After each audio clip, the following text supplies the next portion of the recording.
Right, hi there. So today I'm going to have a go at describing and explaining potential dividers.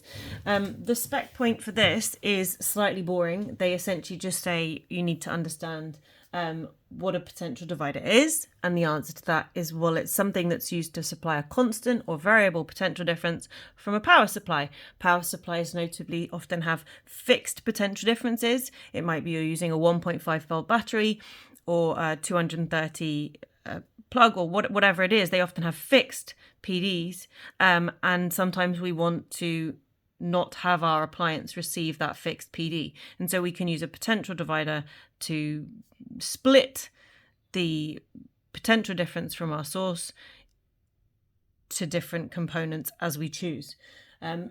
Sometimes we can use it to change the PD across a component depending on external temperatures or light intensities largely. You don't need to know about potentiometer as a measuring instrument, so that's fine. And then it just says we need to know about the use of variable resistors, the use of light-dependent resistors, and the use of thermistors. So I've kind of drawn some circuits, and I'm going to attempt to explain what's going on and how they can be used as a potential divider. So this first one is arguably the most straightforward potential divider. I've got my cell here that provides a potential difference. Say it's like, sometimes it does help to put in values, I find. So if I say that's a 4 volt supply, then if these resistors are the same value of resistance, so if this one is R and this one is also R, or if it was 5 ohms or whatever, that would be tiny, but whatever they are, then actually they're just going to share the potential difference easily. And this is part of the potential divider equation. Potential divider equation states that the potential divider is the PD across each resistor is proportional to the ratio of the resistor's value to the total resistance. So the total resistance in this circuit is 2R. Each individual resistor is R. So the potential the potential that they get is going to be proportional to R over 2R, which is just a half. So they're going to half it because they're even. So it's a ratio of what this has compared to the total, that's the ratio, that's the amount of the potential difference it gets. So in this case, it's going to be 2 volts there and 2 volts there. Now, so amazing. Okay, so we had a 4 volt supply there, and we've set up a circuit and we've managed to give our component only 2 volts. Yeah, so that's the whole point. We're dividing the potential instead of being or splitting it. Instead of being 4 volts across the component, we just put 2 in there, and it's been straightforward. Now, what we could do though is do it in a slightly more finesse way. Say we only want 1 volt across this component of our 4 volts there. So what we would then need to do is we'd need to it be split a 1 to 4. So we'd need to set up so the total resistance is 4. So if we make this resistance R, or 1 ohm, and then if we make this resistance 3R, the total resistance in the circuit is 4R, or it could be 4 ohms. And so then therefore this is going to get 1 over the total, which is 4, and this is going to get 3 over the total, which is 4. So then they share it as 1 over 4 and 3 over 4, which in this situation would be 1 volt here and then 3 volt there. And so depending on what the values of the resistors are, you can split the potential, 1 over 4, you could split it 1 over 1,000 if you want to, just by changing the value of the resistors in your circuit. You're splitting the potential. That's a potential divider. Now, you can put a variable resistor in, which allows you to change the potential. So I could use this variable resistor as a dimmer switch for this bulb.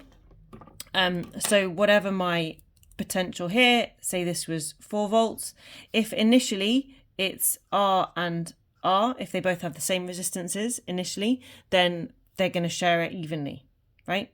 If, however, this changes, and I can change this, so I can all of a sudden say, okay, I don't want this to be R anymore, I want this to increase, I want this to be 3R, and then all of a sudden this lamp is going to get less potential because the greater share is going to go to this. The greater proportion of the potential difference is going to go to the larger resistor.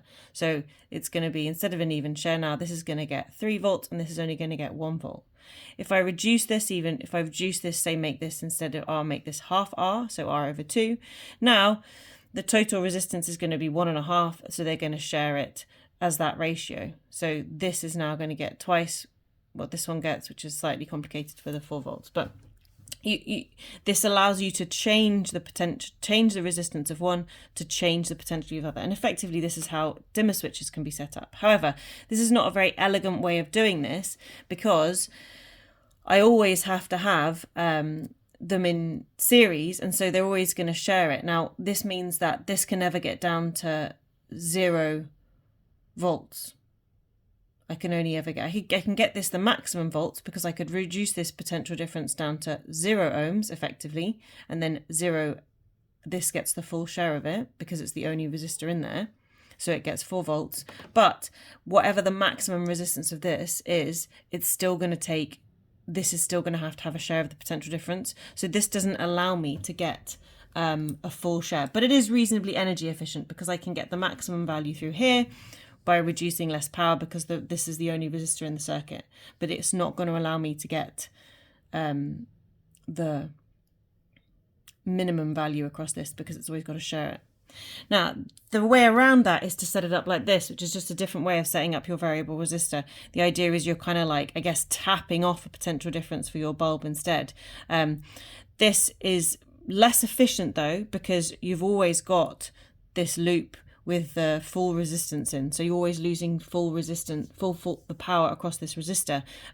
So it's less efficient, but it does allow you to get the full range. And I'll show you. So these are 3 examples of how we could get the full range. So first of all, like this, we move this slider up there, and now the lamp is in parallel to the potential divider. So if this was whatever V, because they're now just in parallel with each other, this also gets the V and this gets the same amount, right? So they're all going to have the same value, and the potential difference across the lamp is going to be the same as the potential difference of your supply. However, if I put it like this, now if we still have the full value for V there, now we've got a kind of like a parallel part to our circuit that has 0 resistance effectively, because the electrons are going to, or the current, so the current travels from positive to negative. So the current coming around this way goes through this, and then there's this sort of like optional loop here where the current will split. But this path here is effectively 0 resistance. So you're going to get no current traveling through this section, and so therefore 0 volts across your bulb and your maximum volts across your resistor there, just by moving the slider down here. So you're effectively short-circuiting the bulb, because the electrons will travel through this route.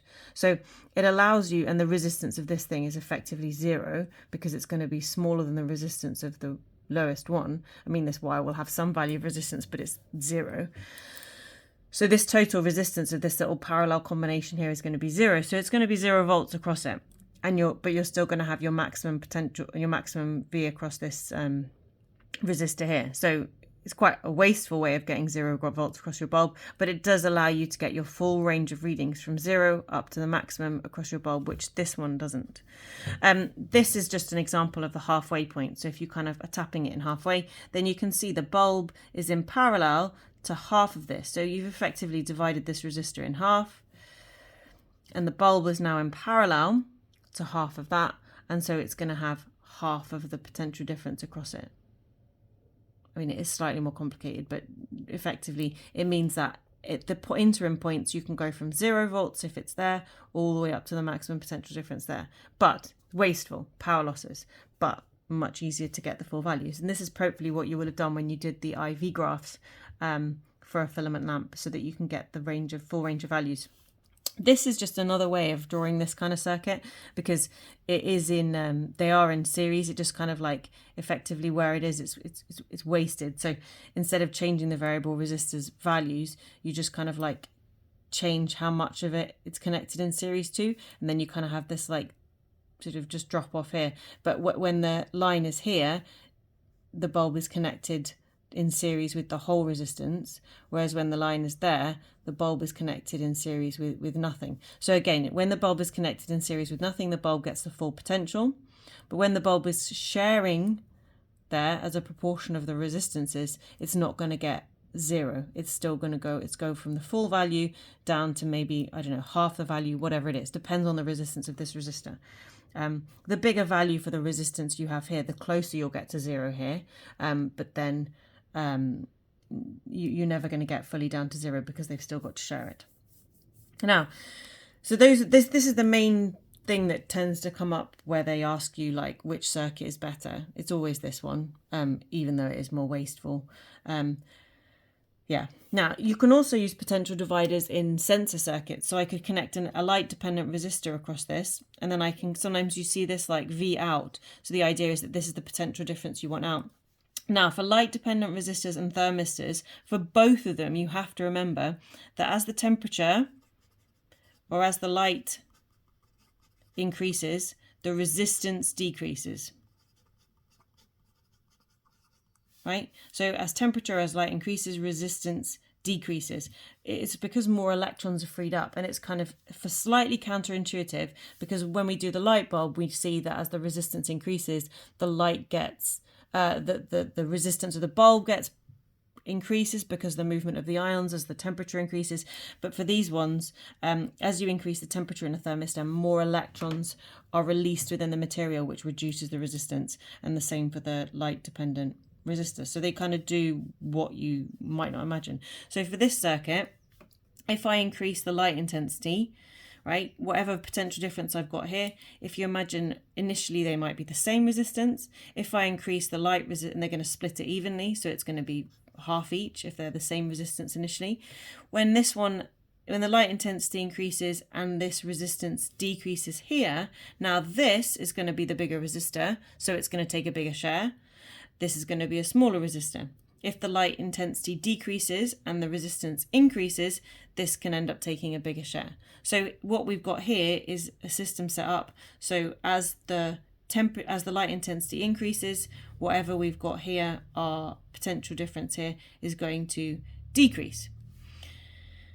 Yeah. Now, you could connect it though. You don't have to have your V out here. You could have your V out here across this resistor, and then it would work in the other way. It would work the reverse way around. So this one would be a resistor by which, as light intensity increases, if you had this here, this potential difference is also going to increase, right? Which just depends on what you're using it for. So these kind of circuits could be for lights that come on at night, but they could also be for your phone. And actually when it's brighter, when you go outside and your phone is brighter, you want the light intensity of the screen to increase. So it just depends on what you're using it for. And I always think it's sometimes useful just to put in some values and figure out what's going to happen, which is what I'll do for this one. So if we say this is initially, say this is 8 volts, and they have the same resistance, say that's 4 ohms, say that's 4 ohms. Now we could just use V as IR to kind of like force a calculation on this rather than worrying about the resistance, which you can always do.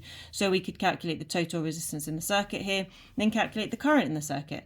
So we could use I as V over R to calculate the current, and then use V as IR to use the current to find the potential difference across each one. It's exactly the same way of doing it. In this case though, 4, so the total resistance here is 8, so this is going to get 4 8s, this is going to get 4 8s, so it's going to be even split, half each, so they get 4 volts, 4 volts. Now, if the temperature increases, this resistance is going to decrease, and say it falls down to 2 ohms, right? I'm probably giving myself difficult numbers, but if it falls down to 2 ohms, now the total resistance, this is fixed, so it's still 4 ohms. The total resistance in the circuit is now 6 ohms. And so this is going to get 4/6 of the potential difference. So it's going to be 4/6 times 8 volts. And this is going to be 2/6 of the potential difference. So it's going to be 2/6 times 8 volts, which is something that I should probably be able to do in my head, but I fear too much getting it wrong, that I'm going to put it in the calculator. And yeah, so this now becomes 5.3 volts. And this one, apologies, becomes like 2.7 volts. So as the temperature has increased, this resistance has decreased, and so it's taking a lower share of the potential, and so this one's taking a greater share of the potential. And so there's this idea that you can tap out a voltage, so you could tap this out, V out, and then you kind of get something that will take more power as the temperature increases, maybe a fan. Or you could tap out this one here and you get something that would take less power, because P is IV, as the temperature increases. So maybe your heating system, right? Now, yeah. So They are confusing, and these are the kind of, I've gone through the spec, and these are the past exam questions, and these are the kind of circuits you might have to analyse. I suggest you just try and analyse some of the circuits, maybe redraw these ones, try and figure out what would happen if the environmental surroundings would change, but also don't panic. They are complicated, but the actual basis of what's going on is just that you're taking a potential difference, say 4 volts here, and then you're getting out 2 volts, rather than anything kind of like more sinister than that.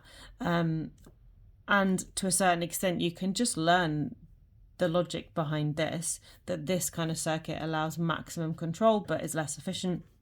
Whereas these kind of circuits, where the components are effectively in series, don't allow you to get the lower readings effectively, even though they are slightly more efficient. And always remember, V as IR is always your friend. Or what I like to do is just to sub in some numbers and then see what would happen, do the calculation based on the potential divider equation, or the theory for potential divider, that the potential difference of each resistor is proportional to the ratio of the resistance value to the total resistance, which is often written as R1 over R1 plus R2 for potential dividers in series. So yeah, if there's anything you want me to go through again on this, or I can maybe do a whole one just going through one of these particular circuits, because I get that it is very tricky. Good luck.